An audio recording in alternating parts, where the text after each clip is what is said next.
Hello, everybody. Welcome to our latest webinar, Supportive Seating at Home.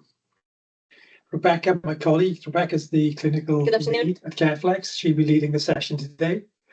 My name is Les Jones, and I'm one of the seating assessors.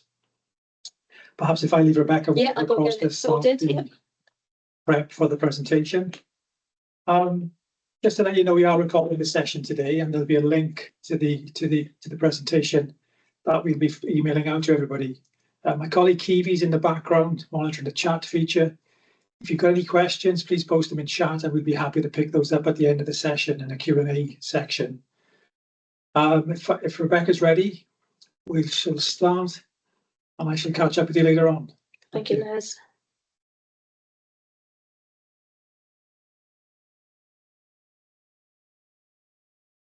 My screen's looking very different. Teams and Zoom seem to change their format every month, so hopefully you could see that full screen. As Les said, Kiwi is in the chat, so if there's any issues, please do pop a message there.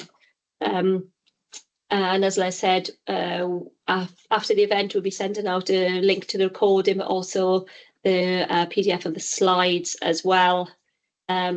We'll have a bit of a time at the end for a Q&A. If anyone has any questions, do pop them on at any point. We've got some products with us as well, so if I mention anything or any terminology that you want to see visually, then again, pop that in there and we can keep track of that. So welcome to our webinar this afternoon. Before we get into the detail, I just want to set expectations really for what we'll cover today. This isn't going to be a deep dive into every aspect of seated provision, of course. There simply isn't the time for that in 45 minutes to an hour, even though I do try. Instead, what I like to do is give you a practical way of thinking about seating within the home environment. So by the end of the session, I'm hoping you'll feel more confident to recognise some of the early signs that seating beyond standard chairs may be indicated, to think beyond just posture, and start considering the home setup and the people and the routines involved. Use a simple framework to structure your thinking, but also reflect on how we balance and be comfortable with that. What's clinically ideal with what's actually realistic in someone's home. As always, really my aim is that you come away with something you can apply straight away within your clinical practice.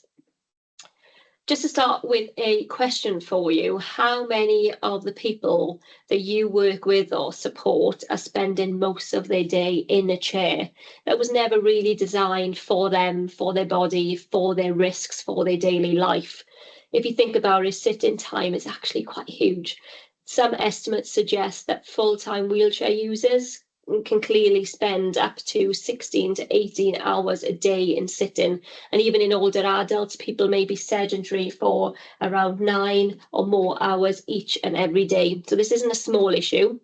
This is where people are spending the majority of their waking time. And yet we often underestimate the impact of seating. Because a chair, whether that's a wheelchair, an armchair, a recliner or a specialist chair, is doing a lot more than people realise. It's affecting posture, sitting tolerance, their skin integrity and tissue health, safety with transfers and mobility, and even participation in meaningful daily life, but also critical things like breathing and digestion and eating and drinking safely. What's interesting is that people rarely describe these things as a seating problem. So really what I suggest is that seating in the home isn't a furniture decision, it's a clinical one. But the challenge is it's rarely, I guess, about finding the perfect chair, because does that really exist? It's about finding the best possible solution within the reality of someone's home. So that leads us to the key question for today. When does a standard chair stop being good enough, and what should replace it in the home setting? This is where it becomes really relevant within community practice, because what we often see is that standard lounge chairs, armchairs or basic recliners are being used, but they're not actually designed to support someone who presents with postural care needs. And the issue isn't just about comfort, even though we know that's a key priority. It's about how the body is actually supported over time. Firstly, pelvic positioning. If the pelvis isn't stable, everything above it and below is working harder. We start to see inefficiencies, in the way that the body segments are working together. We can see things like sliding, going into that posterior pelvic tilt, the asymmetries that potentially come with that, the reduced ability to maintain alignment. This then affects overall postural control.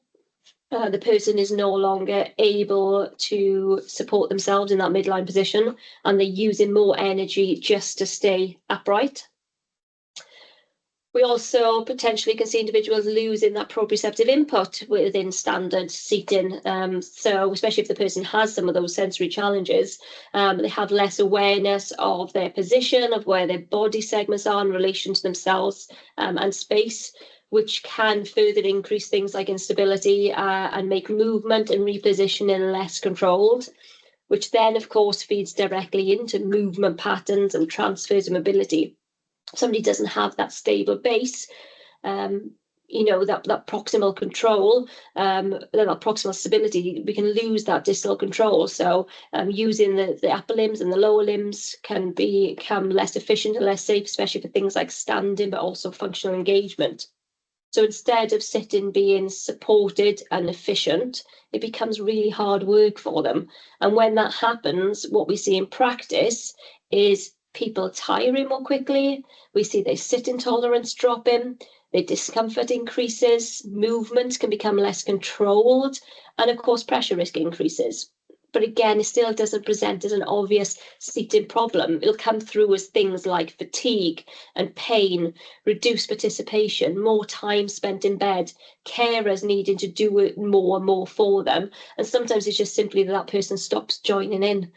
So what we're really seeing is that when postural stability isn't supported, particularly within sitting, for those who spend a long time in that position, doesn't just affect how they sit, it affects how they function and whether they can participate in daily life.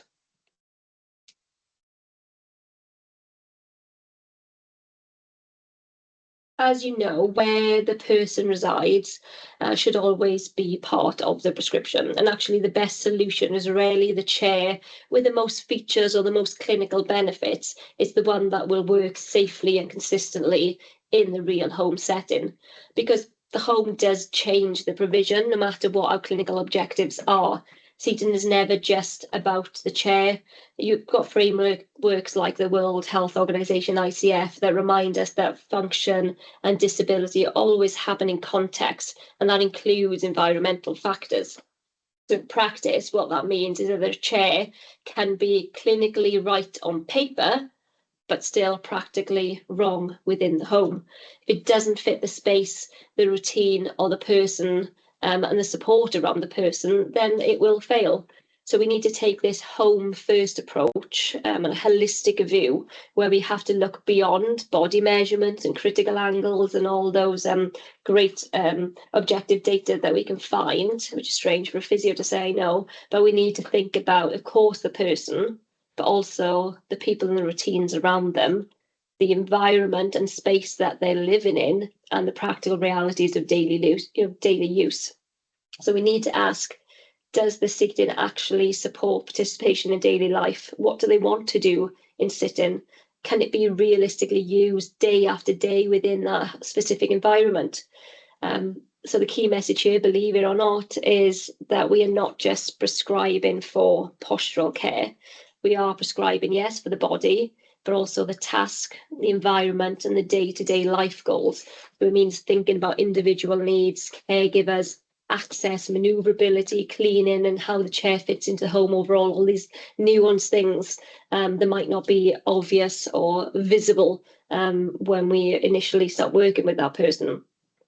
It needs to genuinely reduce effort or risk for both the person and the carer too, of course. But ultimately, if it doesn't work in real life, it's not the right provision. And later, I'll share a simple pathway that helps structure this thinking and these decisions. So thinking about what we discussed so far, the next question is, when do we actually need to step in? Because in practice, it's not always obvious, as I said. This is really about shifting from a reactive approach to a much more proactive one. We're not just waiting for obvious problems to appear or to be visible. We're looking for those early signs and symptoms that the current seating is no longer appropriate. That might be when the setup starts to require workaround, rolling up cushions, rolling up towels, having to add things to the chair and adjust things more than usual to increase input and support, or just purely to maintain their safety. It could be that when sitting is no longer efficient or sustainable for the person across the day, so they're tiring more quickly, they can't maintain their position without effort. We're also thinking about that risk over time as well. It's risk starting to emerge or gradually increase, and that's the thing with postural changes and body distortion. Unless, of course, there's been a major neurological or health event, it's not going to be something that's visible instantly overnight, and it's going to be these small barriers or failures that creep in gradually, and what we want to do is to stop these really complex presentations from even presenting in the first place, and then we can only do that through risk awareness and risk management, and also playing our role as advocates to increase that knowledge. We also need to think about the knock-on effect on function and participation. Are they doing less? Are they tolerating less? How is their mood and behaviour? Are they withdrawing from activities, which could be, key signs that they're struggling with their posture and sitting. Another key indicator is increasing caregiver input, more repositioning, more adjusting, more supervision, particularly at things like meal times, more physical support to keep things safe. We also need to consider whether anything has changed. I said about this kind of new medical event or neurological event, has any change around the person, the medical history, weight gain, weight loss, but also has anything changed within the home environment, the layout, the size, new equipment that might be needed, and how we integrate all of that. Has the support available changed? Has the care package changed? Have family members moved on, or have they moved into a new environment? Because even small changes can mean a seating setup that once worked well no longer does. The aim here is to identify these patterns as early as possible and intervene before any safety or health or participation signs are significantly affected. So once we've identified that there may be a risk and standard seating is no longer effective, the next step isn't to think about the chair, it's to go back to the person. Because seating provision should always start before the chair is even considered. What we really need at this stage is an investment in time and effort into a postural and functional assessment before then coming to a seating assessment, because that's how we maximise the time together.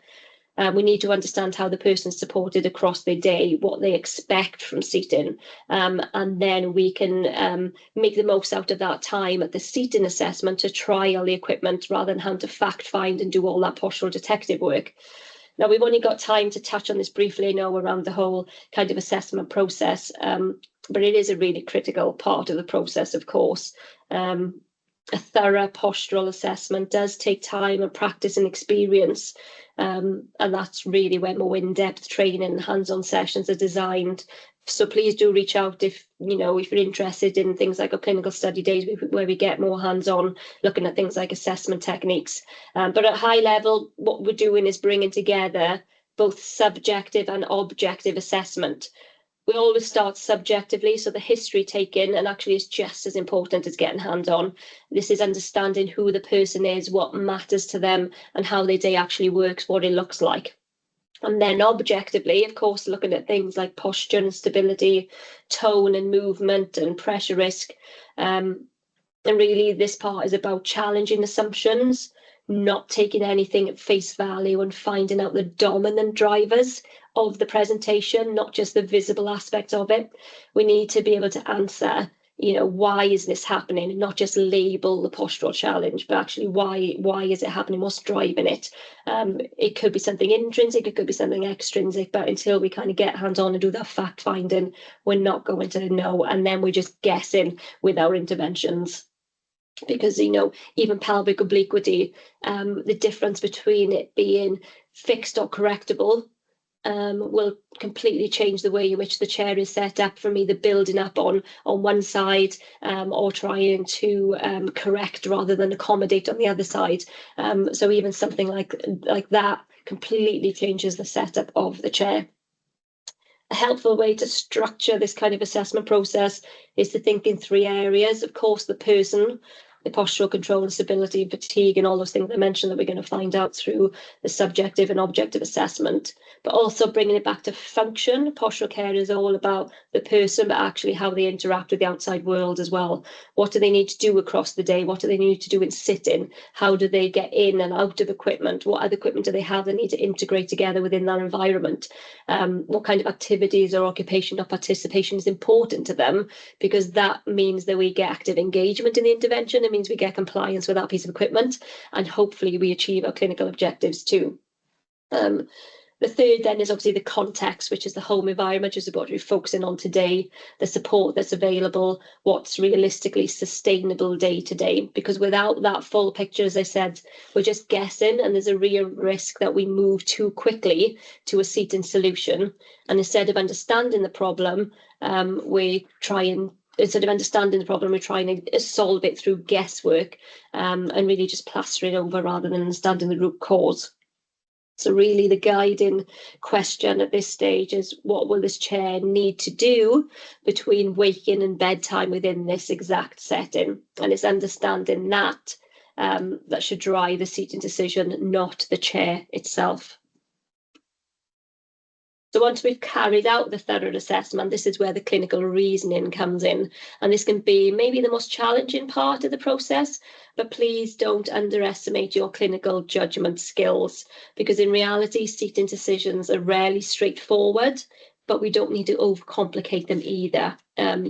We're not just solving one problem, we're balancing kind of multiple clinical priorities at the same time. You know, things like posture, function, tissue protection, particularly when we're working with someone who is sitting for long periods. For example, you know, improving posture and correcting posture might reduce engagement. Increasing pressure care might limit the postural stability we can achieve. Adding support might restrict movement and therefore functional engagement. So sometimes the biggest challenge isn't actually the clinical need, it's what's actually possible within the home, and understanding priorities, balancing those clinical demands, but being comfortable with potential compromise that might be needed. In an ideal world, you know, we will be achieving every single thing, but realistically, is that possible within the constraints and the barriers that some of the people that we work with come across? We need to think about the focus and then work our way strategically through that. And that focus might not be the obvious, visible thing to work on, which is why I said, you know, the assessment is critical, understanding that dominant driver. So for example, we might be working, this is, you know, Les can probably talk about this story later, because it's always something that, you know, I think about, especially when we're talking about the context of the environment.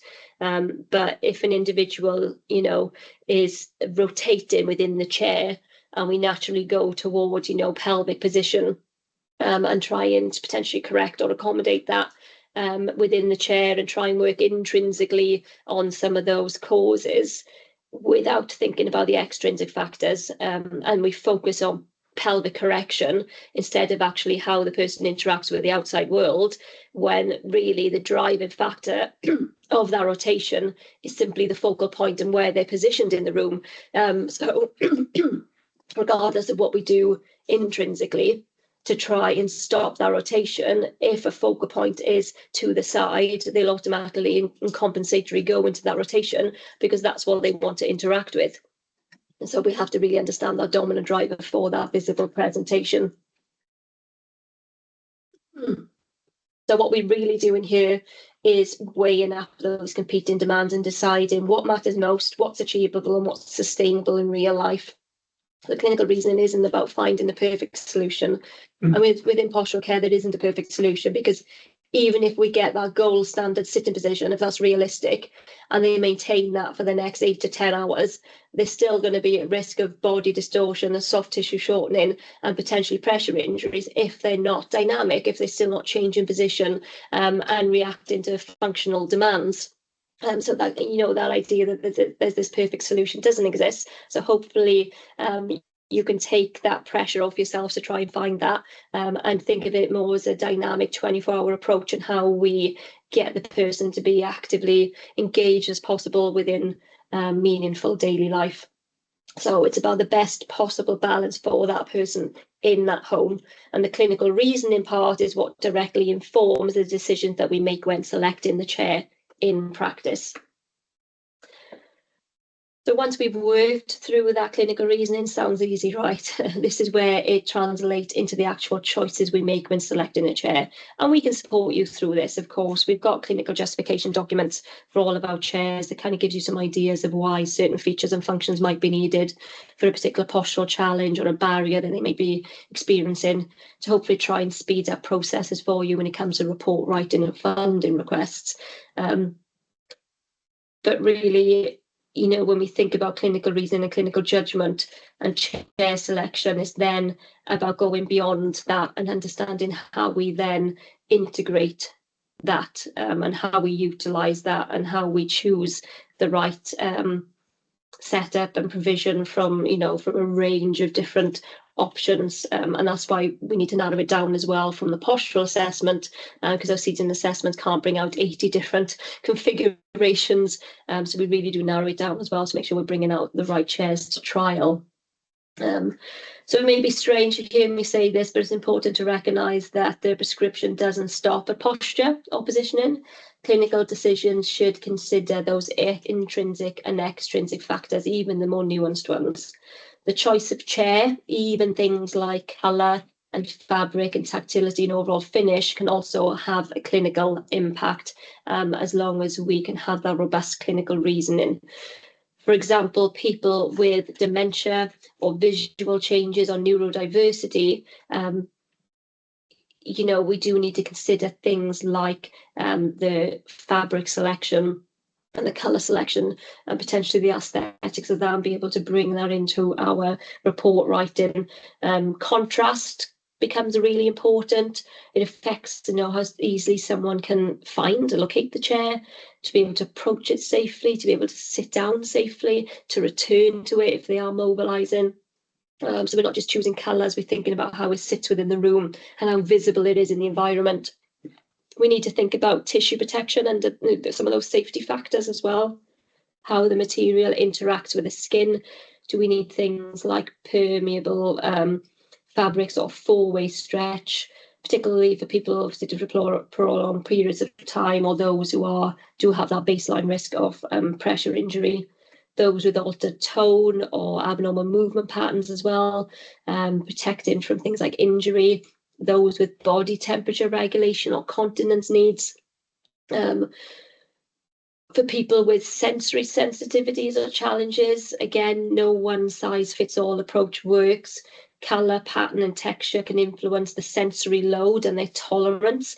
So it's important to observe how they respond during those seating trials, and involve them and their family in those decisions, especially, you know, when that's subjective assessment part, where we can really dig deep about things like sensory indication and how they respond to different sensations, proprioceptive feedback that I mentioned as well. We also need to think about the practical factors, you know, longevity of the chair, durability, cleaning, whether the material suits the person's day-to-day needs. And importantly, you know, there's acceptance as well. If a chair feels like equipment rather than part of the home, there's a real risk that it won't be used consistently, no matter how good it is clinically. You know, a big part of this is setting expectations, which is why a postural assessment can work quite well. If somebody is new to the medical world and disability equipment, and that seating assessment is kind of their first impression of this type of intervention, it can be quite a shock to the system to see this medical device, this Class 1 medical device, turn up at the home, and it does stand out against that domestic environment. So the postural assessment gradually brings them into this world in understanding, you know, what their challenges are and how postural care can support them. And then there are these different elements of postural care that we can share with them, including specialist seating, that can support that. So setting those expectations can really help set the tone as well. We've got lots of videos and leaflets that we can share if you need them, to be able to share with individuals before they physically come to that seating assessment. So it's really, ultimately about finding a solution that's clinically appropriate, of course, protects the person from body distortion, but also works in the real life within the home environment as well. So once we've thought about that chair selection and all these nuanced factors, the next step is really about making sure that it works in practice and it integrates into daily life, because this is often where things can start to actually break down. Positioning and setup, of course, a key part of that provision, and often something that is overlooked, particularly in multi-use environments, not so much in domestic settings. But, sometimes things can get fiddled with, levers can be pulled, settings can be changed inadvertently. And if somebody doesn't have the awareness to understand the implications of that or how to readjust it back, again, we can start to see a breakdown there in the seating. Just a bit of a tip, if you are getting phone calls, for a re-referral or if a review is needed before going into a full postural reassessment, maybe just check the chair dimensions haven't been inadvertently changed or fiddled with, and maybe they've lost weight or gained weight, or there's been some change. Just check that first, because sometimes, a lot of the time, it's actually one of the factors that causes that initial breakdown. So you might just save yourself some time. There's also the safe use and features as well. Things like chairs having tilt or back angle recline or leg rest elevation, which are fantastic and play a role within postural care. But if they aren't understood or used correctly, they can reduce the effectiveness and even increase the risk, especially with things like shear. So what we're asking is, are these features being used appropriately? Are they understood? Then, of course, we need to integrate it into daily routines, meal times, rest, activity, occupation, and so on. And that, comes into the part that we mentioned around the subjective assessment as well, understanding what they usually do in sitting and trying to enable that rather than restrict it and create these barriers. A big part of integrating it is recognising early signs of problems as well. So, that proactive approach is dynamic, that continues to try and stop things from worsening rapidly. Fatigue, discomfort, postural deterioration, skin issues, things like that often develop gradually. So it's important that the individual and the caregivers can identify these early, especially with a new piece of equipment that they may not be used to, before they become more significant risks. But we'll kind of talk to that in a bit more detail shortly. There has to be consistency as well across care teams and caregivers, especially if there are multiple people involved, if they have support teams that go into the home. And it's just making sure that everyone understands how to use the chair, that it's not being used differently from person to person.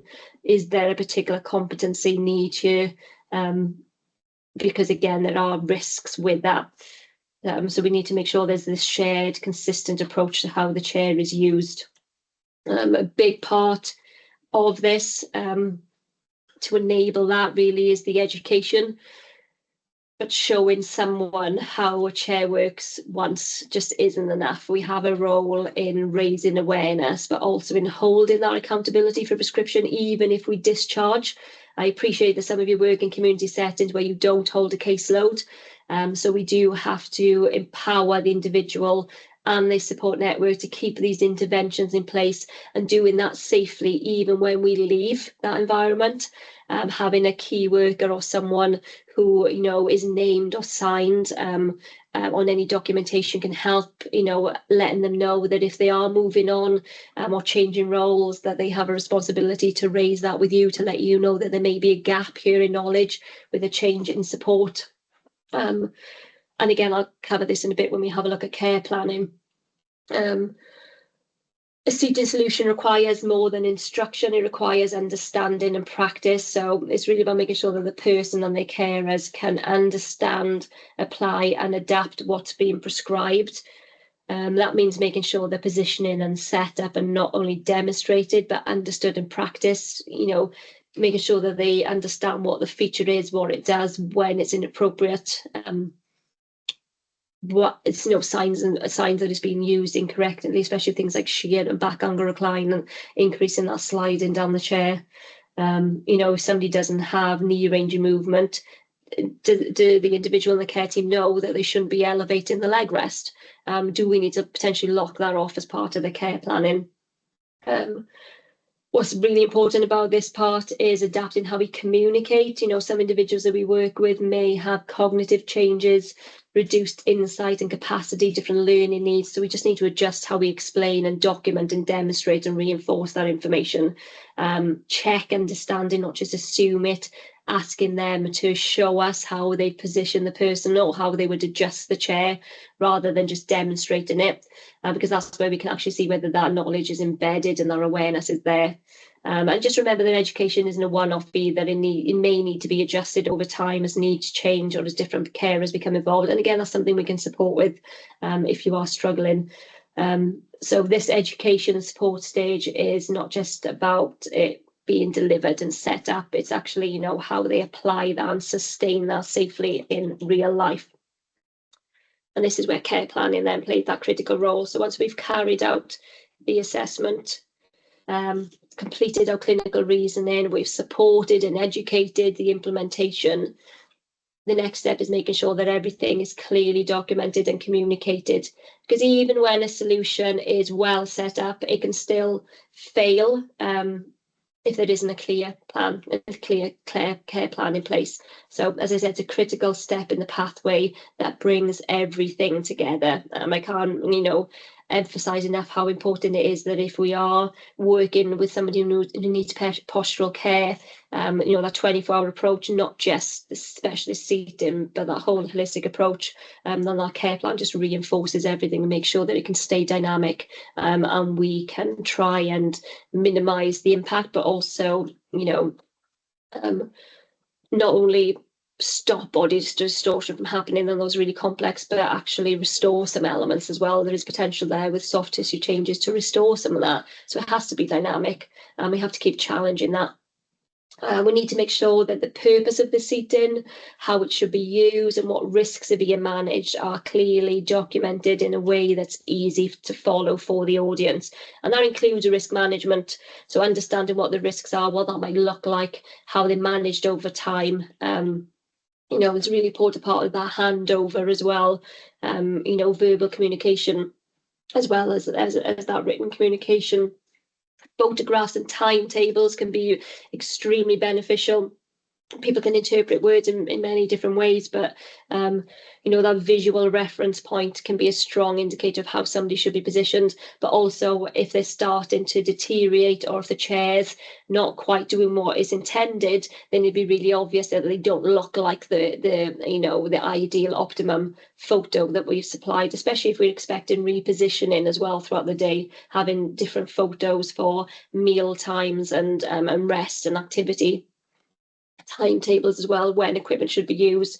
Sometimes it's okay to go back to bed if it means they're getting a change in position. As I said, it gives this clear shared reference point to support the understanding and that consistency in practice. The care plan should make it clear when a review is needed as well, and what would trigger it, because needs can change over time, as we know. So it's about making sure that the solution is not only implemented, but it is clear, shared and sustainable. Where kind of, the care plan sits then is this continuous evaluation. So as I said, nobody is static, life is dynamic, and so is the body. So rather than there being a single review point, especially if you, as I said, you do work in community settings, you don't hold a caseload, you maybe don't have an annual postural management clinic or an eating and drinking clinic where you get these touch points with individuals automatically. It may be a case that you are discharging, but we still have to have some process of monitoring and evaluation in place to make sure that we are being responsive and accountable for the intervention that we've prescribed. So it becomes this ongoing cycle of monitoring and reviewing and gathering feedback, and seeing where we may need to slot back in, where does that clinical input need to slot back in, and how is that achieved Did the individual and the care staff know at what point and how to reach out to get that clinical input? It may just be a phone call, or it may be a full reassessment. So it's not this linear process with a clear endpoint. It's this continuous cycle of identifying and adapting and reviewing. So what we've been working through kind of across this webinar is a structured pathway that helps guide all this process in practice.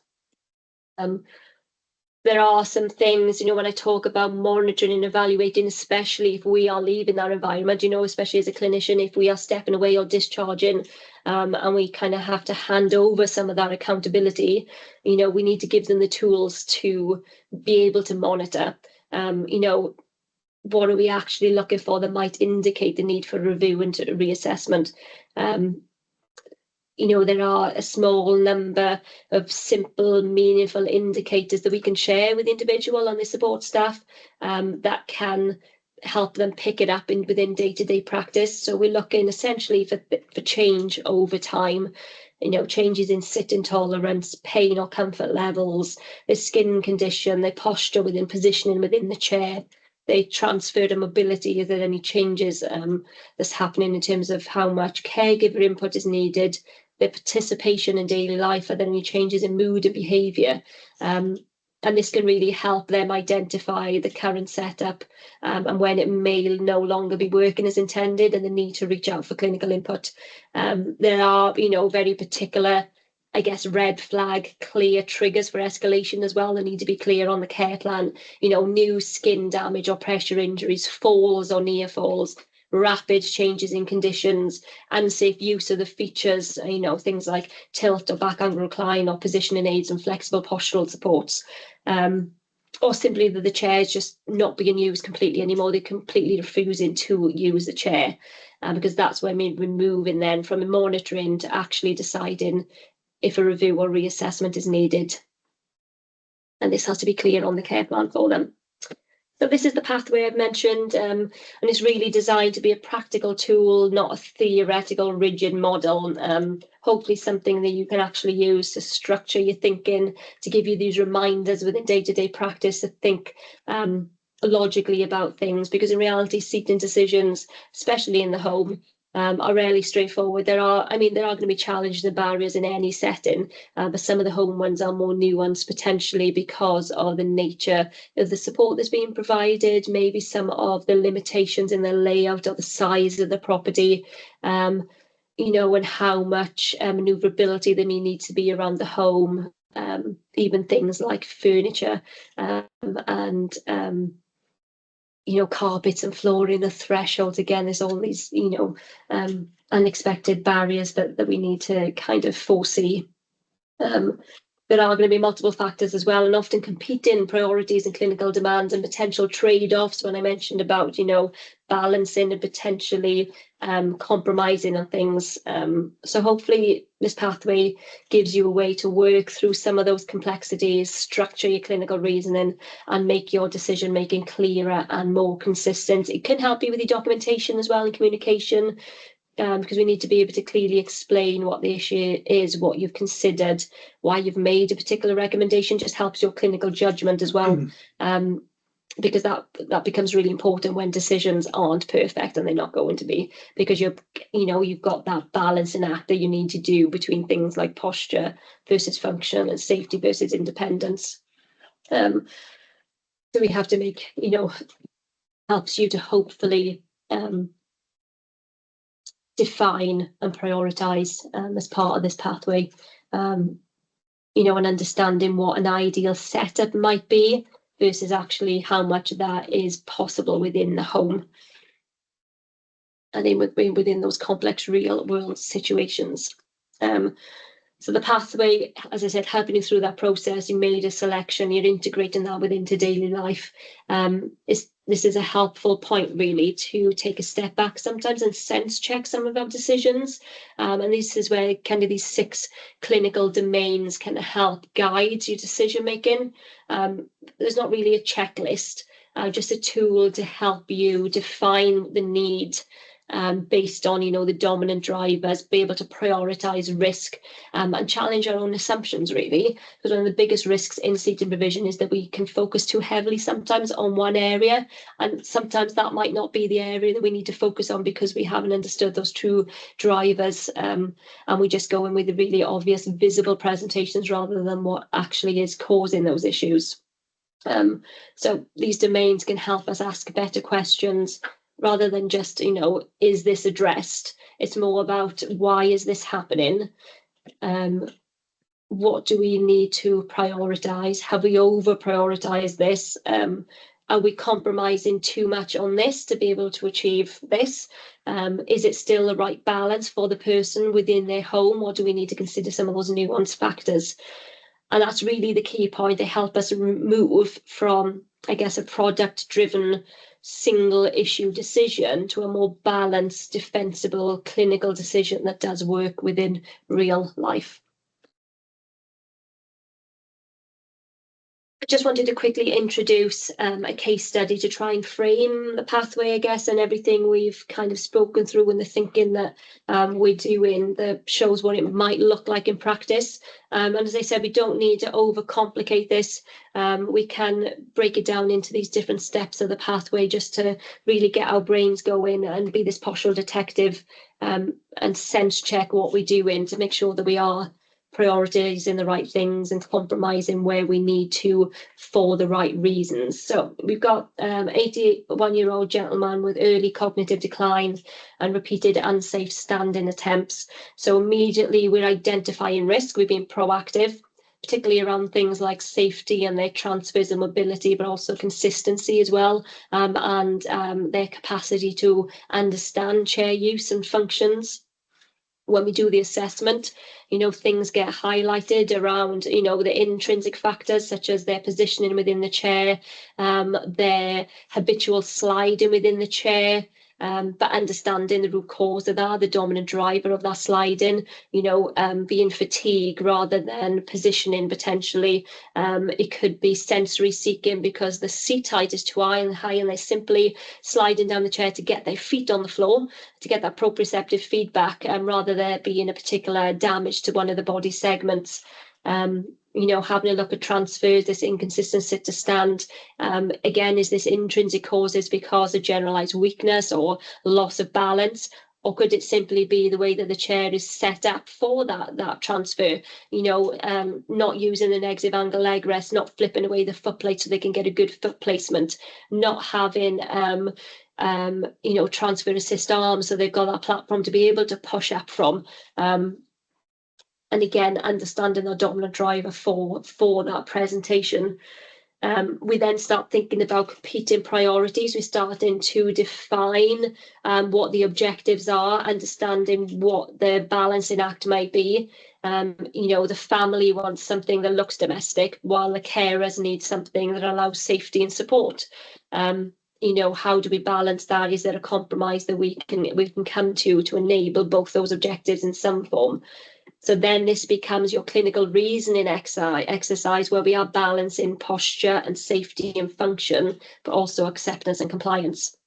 We then lead to the clinical decision making, and in this case, prescribing a supportive chair with a domestic aesthetic to it, choosing the right colours within the environment, for example, but importantly then not over complicating or over prescribing functions and features, because we are relying on family carers, and then being able to utilise things appropriately. And we also, in terms of the routines within the care team as well. Then we think about that handover. What does success look like? But what risk management needs to be in place? Those review markers are essential, so they know that when we leave that environment, what would prompt them or trigger them to reach out to us for a review or a reassessment. Again, taking it back to standing safety, incidents of falls, they're sliding and slumping, increasing within the chair, fatiguing quickly, then refusing to use the chair, or whether any, carer prompting and dependency improves over time, or is it worsening again? So hopefully this is a good example of how the pathway translates into this process of practical, balanced decision making. So again, it's not about finding the perfect chair, because it doesn't really exist. It's about finding the right solution for that person within their home. So just to summarise then, the key messages from today. Seating isn't just about choosing a chair. It forms that 24-hour holistic postural care approach. It's a clinical decision that does have a real impact on safety, function, participation, and overall quality of life. And that's why we do what we do, right? We need to start with a person, but also their context and their environment and their functional engagement, not the equipment. So it's not product driven, it's needs and individual driven. We need to understand risk management, being proactive, act early when risks begin to emerge rather than being reactive when sadly these complex presentations are already in place. We can use our clinical judgment and assessment skills to inform our clinical reasoning to have this robust handover and care plan in place. And in practice, just remember that we're always balancing competing priorities, so we can take that pressure from ourselves, that it is rarely a perfect solution. The selection needs to go beyond just positioning and the chair itself to include the contexts of the environment, the usability, the safety and the functional engagement that comes with that. And critically, the solution will only work if it's implemented properly. So education, care planning, consistency, and ultimately, you know, having that compliance and acceptance of a piece of equipment is how we achieve our clinical objectives. So coming back to our initial clinical question, when does a standard chair stop being good enough and what should replace it? So it's when it no longer supports safe posture, function and participation in that person's real life context. And what replaces it isn't just a different chair, it's a clinically reasoned solution that works in that person's home over time, but also how that fits into that full 24-hour approach. So remember, being driven by the individual and their needs and their presentation, intrinsic and extrinsic, rather than just focusing on this as a purely furniture prescription, essentially. Okay. I think I'm right on time. Let's have a look if we have any questions that have popped up. Is there anything, Les, that you wanted to touch upon in terms of like the practical application and the element? It's just practically as a seating assessor, I take away three things from the presentation really. One is compromise, the other's balance, the other's detail. As an assessor, there's never too much information you can provide me with. I've got three chairs here from the range. I'm not going to go through them in any detail, just quickly, just in case somebody's got questions. Multi-adjust, mild to moderate postural care. Tilting space, back angle recline, adjustable seat width and seat depth with built-in pressure care. Complex postural care with the Smart Seat Pro. Again, tilting space, back angle recline, very similar to the multi-adjust from the hips down. The back is the difference here, more complex, more adjustable, more ability to accommodate somebody with an asymmetric posture. And quite a niche product here, the Alpha Care. The Alpha Care is designed primarily for people who are sitting with severe choreic movements, where the goal is really stability and reliability, safety. Yeah, coming back to detail, I mean, I'll just give you a little anecdote where I was involved in a seating assessment in the last couple of weeks. It's back to colour. Colour was identified as being a potential issue with the client, but I thought it was an issue that we could overcome a little bit with a little bit of good humour and a little bit of ingenuity. But it was an absolute red line. It had to be a specific colour. I could not get my client in the chair without the chair being the colour that the client needed. Now that's a bit niche, a bit unusual, but it's an example of the detail we need. As I said, you cannot provide me with too much detail with a seating assessment. Even environmentally, how does the chair look possibly within a room? Space, for example, when I tilt this chair back, I'm increasing the footprint of the chair. Do we have space in the room to accommodate that? back angle recline, the same thing is happening. Leg rest elevation.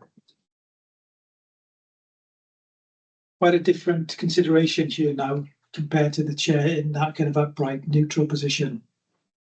So yeah, compromise, detail, and balance are the three things I take away from the presentation. Do you have any more? I don't questions? think there's any questions. If there is anything, you can always email us at info@careflex.co.uk. No, I can't see any questions have come through. If you'd like to see the chairs in the flesh, so to speak, we're more than happy to come and join you. We could do a virtual presentation, whatever suits you really. This is just one platform. The virtual presentation today is one platform of our educational program and product awareness. One question has just come through. I have a gentleman who has significant sensory processing challenges. His preferred position is lying down or leaning, lounging on a sofa. We need to encourage him to sit up for meal times when at home. Which chair do you feel would give good proprioceptive and touch sensation? Again, just going off.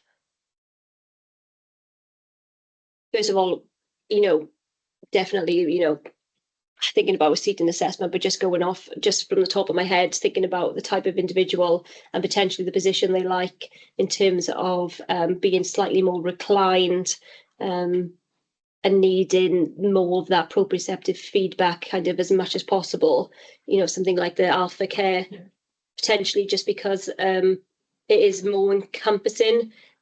Again, sorry, I don't know in terms of what they need in terms of mobility and standing transfers and tolerance.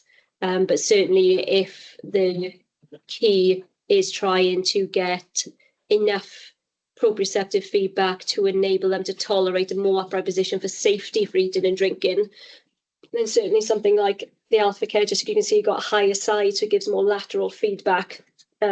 It's more of like a cocooned, contoured back shape, but it does allow them more, because I don't know if you can see in the image there, it starts off with a slightly tilted seat base. You've already got that kind of reclined position, but there are different starting positions for the back support, so that you can have a more upright starting position again, which might offer a better position for eating and drinking. And there's obviously going to be compromises in terms of there is a lower seat to floor height, just because of keeping the centre of gravity lower and trying to get that stability within the chair. But certainly just from the background that you've given. And you say that they like to be lying down. Yeah. So the preferred position is lying down or lounging. And so you can get pretty good upright in this position, but also still have the opportunity to go into a more reclined. What's happening with the chair is I'm dropping my pelvis below my knees to the gravity to help with my fatigue. Yeah, so as the seat base goes through 15 degrees, the back goes through 30 degrees of recline. So there's a bit of a link there. So it's kind of not really back angle recline, it's not really tilted space, it's like a linked back. It's a compromise. Yeah. But that might be something to consider and maybe consider a seating assessment with. That's certainly the chair that does give the most proprioceptive sensory feedback. But as I said, when you get emails from us, when you get a follow-up, you can just reply to that if you've got more questions. Just check for more questions. Yeah. Alpha Care. No, I can't see any more questions that have come up. No, I think that's all. As we said, you can ask questions anytime, so you'll get an email from us, just reply to that or follow up. Yeah, as I've said, this is just one platform we use for training. If you'd like to come and see us, if you'd like us to come and see you, just let us know and we're happy to arrange something. We've a series of roadshows happening at the moment across the country. Again, if you'd like to check the website, I'm sure Kiwi will post a link here on info to give you a little update on where we are and when we are in those locations. Thank you very much for joining us. Yeah, thank you. You'll obviously get the copy in the presentation and the slides, but do follow up if you've got any more specific questions or any client related stuff.